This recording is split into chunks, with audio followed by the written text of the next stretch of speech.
Hi everyone, things are a little bit different today, as you can already see by the fact that I'm inside this box. I'm trying to take really seriously the stuff that we're thinking about Sabbath, so I'm practicing what I preach today, and I'm actually having a Sabbath day on a Sunday, which rarely happens. But today is the second session that we're going to be thinking about what Sabbath is, and just a little summary and a reminder of what we talked about a couple of weeks ago. Last time we looked at the origins of the Sabbath. So we looked at the Old Testament, we looked at creation and how God rested on the seventh day, and he set that as a pattern in the midst of all the good work that we do to have a day of rest, a holy day to the Lord. And then we looked at how God commanded the people of Israel to observe the Sabbath, to keep it as a holy day, a day of rest, a day where no work would happen. We explored even more that the Sabbath isn't just a command, but it's also a gift to us, that it's for our benefit. And in the end, we came up with a bit of a summary of what we think Sabbath is. And it says this: Sabbath is 24 hours set aside each week to stop work, have rest, worship God, be free, and experience joy. Doesn't that just sound absolutely amazing? So if you were here a couple of weeks ago, or if you've listened to this on the recording before, just take a moment now for 2 minutes just to discuss with the people near you. Is there anything that's been said about Sabbath that you've already maybe begun to put into practice or to think about doing for yourself individually or for your family? So how have you begun to imagine or reimagine what Sabbath might mean for you? Discuss for 2 minutes.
About 30 seconds left to discuss while I finish off reading my book.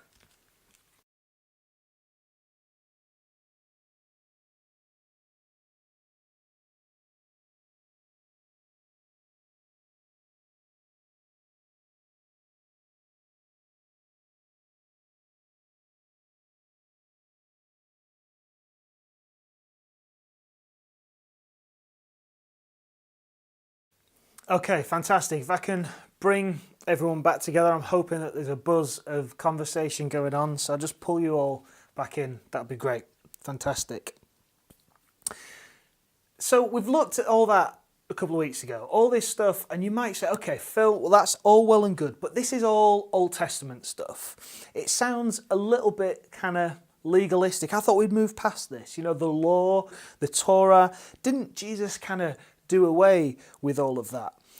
Jesus, wasn't he the one that was criticising people for the way they observe the Sabbath? You know, why, Phil, are you trying to bring all this stuff back in a way that maybe Jesus had done away with? Well, let's take a look, shall we? I want to encourage you, if you've got a Bible with you, it should appear, well, it will appear on the screen, but if you've got a Bible with you, turn to Mark chapter 2, verse 23. Mark chapter 2, verse 23. One Sabbath, Jesus was going through the cornfields, and as his disciples walked along, they began to pick some ears of corn. The Pharisees said to him, "Look, why are you doing what is unlawful on the Sabbath?" Jesus answered, "Have you never read what David did when he and his companions were hungry and in need? In the days of Abiathar the high priest, he entered the house of God and ate the consecrated bread which was lawful only for priests to eat. And he also gave some to his companions. Then he said to them," this is Jesus said to the people, "the Sabbath was made for man, not man for the Sabbath. So the Son of Man is Lord even of the Sabbath." Another time, he went into the synagogue, and a man with a shriveled hand was there. Some of them were looking for reasons to accuse Jesus, so they watched him closely to see if he would heal him on the Sabbath. Jesus said to the man with a shriveled hand, "Stand up in front of everyone."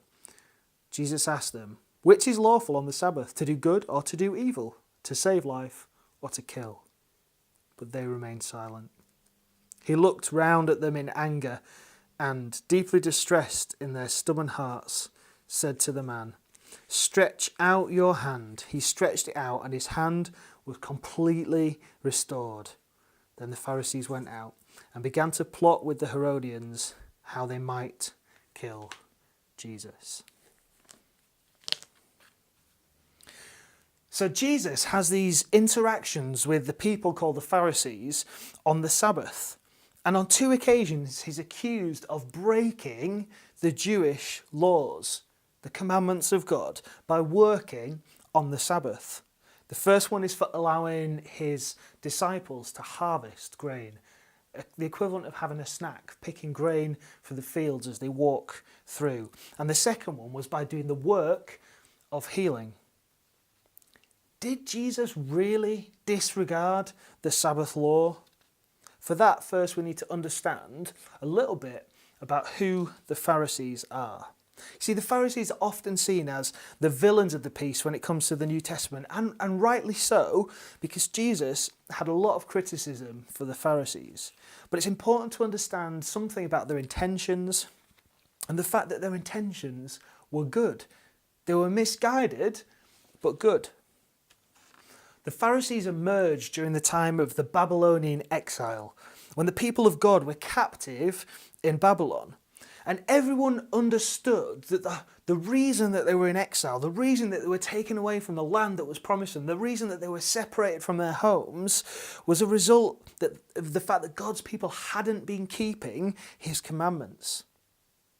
So the Pharisees rose up as a group of people who worked on the assumption that if Israel was faithful to the commandments of God, then everything would be all right. That exile wouldn't happen again or wouldn't continue. That relationship, covenant relationship that God created between himself and the people of Israel would be restored and would be perfect. If we all do exactly what God says, then life will be better and everything will be okay. And in a sense, their intentions were completely right. It was about holiness. It was about coming before God, being able to say we are righteous. We have done the things that you require of us. We have fulfilled the law. But this drove them to live in fear. Because if someone broke one of the commandments, it meant that the whole community was in jeopardy. Everything was on the line. One mistake and this could all be messed up. So what they did was the Pharisees built layers around God's laws, layers around his commandments to protect them. Let's think about it like this. I want you to imagine for a moment that God made a law, a commandment to us. Thou shalt not eat more than 3 chocolate bars in a day. No more than 3. And that's God's law. Now the Pharisees, how would they deal with this? Well, they'd say, okay, no more than 3 chocolate bars a day. In that case, 2 is dangerous. 2 is dangerous because it's really close. So let's say no one's allowed to eat 2 chocolate bars either. Actually, the more we think about it, even one chocolate bar is pretty risky. So it's good and proper. Let's agree as a community, let's make this a rule. We don't eat chocolate bars. Okay? No one eats a chocolate bar, then we're in no risk of disobeying God's law. In fact, let's put a ban on the purchase of chocolate. So you can't buy chocolate, you see, because if you can't eat it anyway, why would you want to buy it? So therefore, let's just say, right, no one in this community is allowed to buy chocolate at all. And they take it to the next level and think, okay, hang on a second, well, if you look at chocolate, it's quite tempting, isn't it? Or if you smell chocolate. So let's make a rule. No one's allowed to look at chocolate. Because if you look at chocolate, we're in risk of disobeying God's laws. So we're going to pass a law that says you're not allowed to look at chocolate. In fact, you're not allowed to smell chocolate either, because the smell of it can be just as tempting. And if we do these things, if we don't look at chocolate, we don't smell chocolate, we don't buy chocolate, we don't eat any chocolate, then there is no chance that we're going to disobey the good laws that God's given us. So the Pharisees introduced a whole series of laws around the laws that God made in order to protect them. And they called these laws the Mishnah. They weren't God's commandments. They weren't the Torah, the Old Testament. They weren't his direct commands. But they were intended to ensure that those commands of God were always kept. Of course, the downside of this is that with their good intentions, they created an oppressive system of rules. Hundreds and hundreds and hundreds of rules added on to God's commands. Where the Sabbath was designed to bring life to the people of God, where it was designed to be a gift, the Pharisees turned it into something that was entirely lifeless. So in this passage, we see Jesus come up against these Pharisees. We see Jesus come up against some of these extra laws in the Mishnah. The Pharisees want everyone to obey the Sabbath law. So they made all of these laws, not about chocolate, but about what work means on the Sabbath. So there were so many things that you were and weren't allowed to do, and they're all measured in different ways. You know, you weren't allowed to write on the Sabbath because that could be work. So the limit you were allowed to do was write no more than one character or one letter, because any more than that would count as work. You weren't allowed to walk more than 0.598 miles, because if you walk further than that, that counts as work. It's too much energy, it's not resting.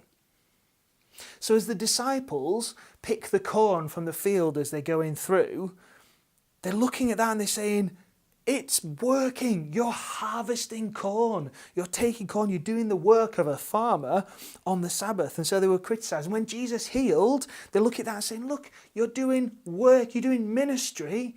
You're not supposed to be doing these things. You're supposed to be resting. Jesus' response to the Pharisees is so valuable in helping us to imagine what Sabbath could actually mean for us. He takes Sabbath back to its original meaning.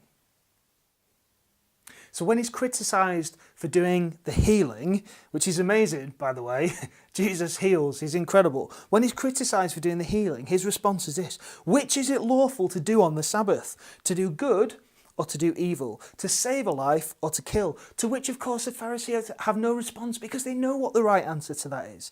In other words, this is a day to bring glory to God by doing his will, which is by being good, by sharing his love and goodness with the world. Why would you want to hold back from being kind on the Sabbath? If you're too busy resting on your Sabbath to respond to a need that's right in front of you, then maybe you're missing the point. Sabbath is not a day off from God and the things that he calls us to. Secondly, in response to the corn incident, Corngate, if you like, Jesus says this. I love these words. The Sabbath was made for man, not man for the Sabbath. Doesn't that just sum up exactly how the Pharisees had got it all twisted the wrong way around?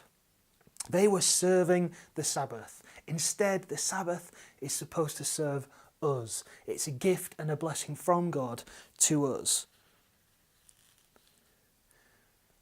The Sabbath was given as a gift for you. Observe it, embrace it, celebrate it. Don't let it be another slave driver, though. It's about freedom, not confinement.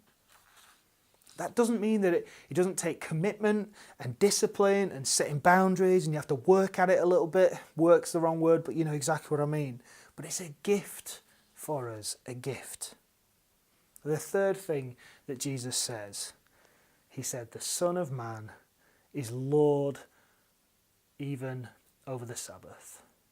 The Son of Man, that's Jesus talking about himself, is Lord even over the Sabbath. I absolutely love this. Jesus is like, I think I know, guys, Pharisees, Mr. and Mrs. Pharisee, Mr. Pharisee, I think I know what Sabbath is. I was kind of there for the first one. You know, don't throw the book at me. I am the Lord of all creation, even Lord over the Sabbath.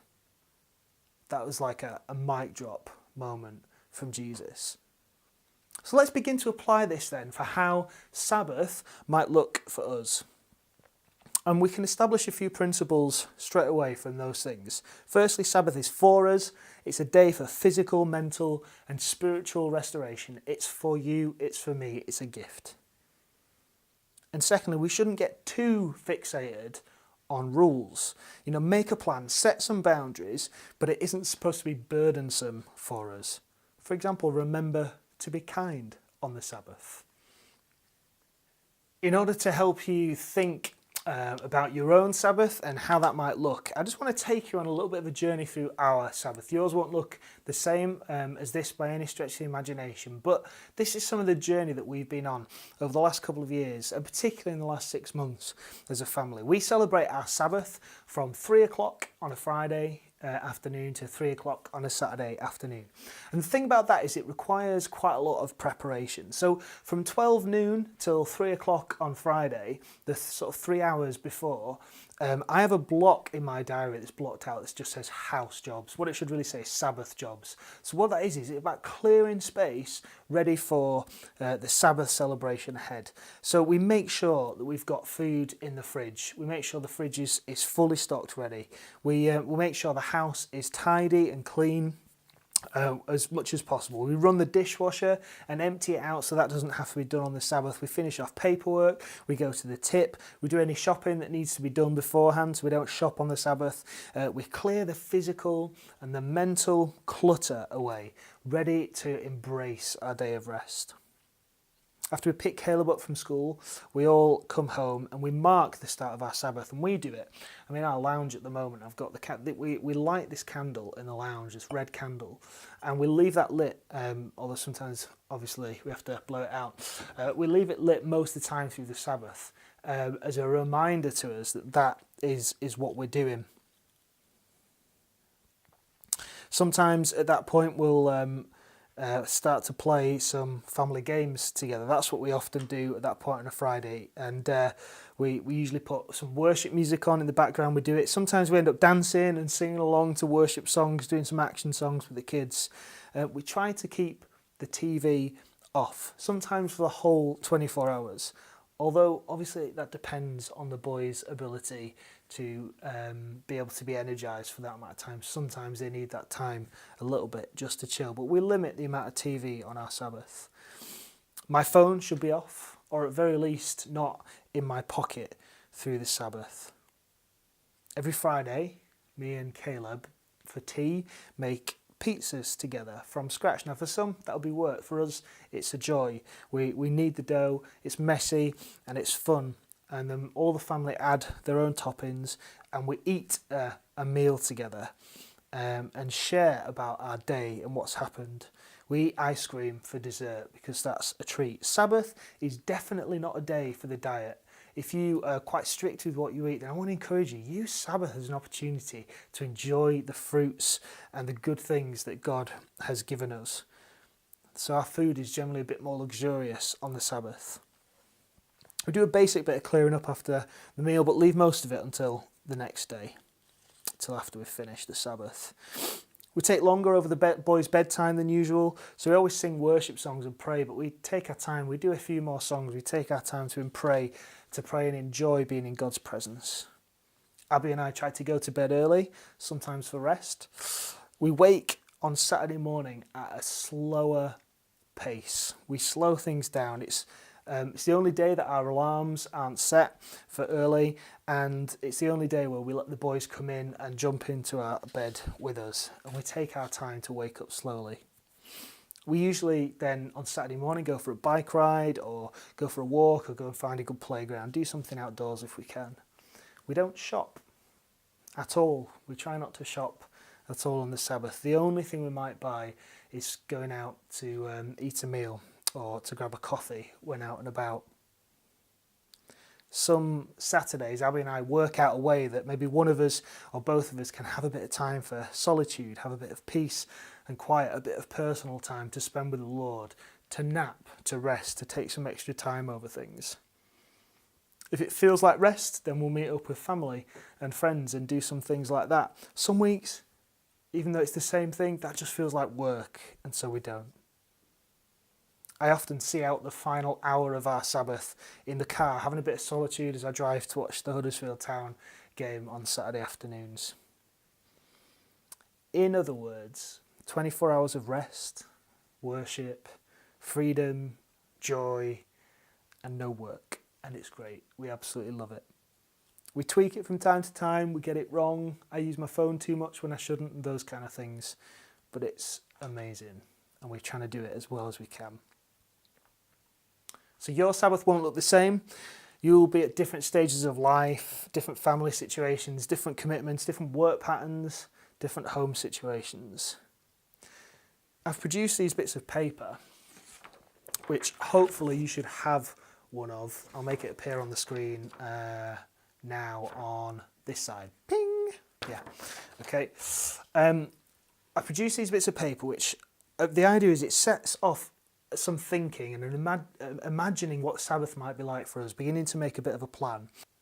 So now is your chance to grab your piece of paper and to take 5 minutes, maybe someone will put some music on or something, and take some time, just begin to make some notes about how you might imagine Sabbath could look like for you. But first, let me just say a little prayer.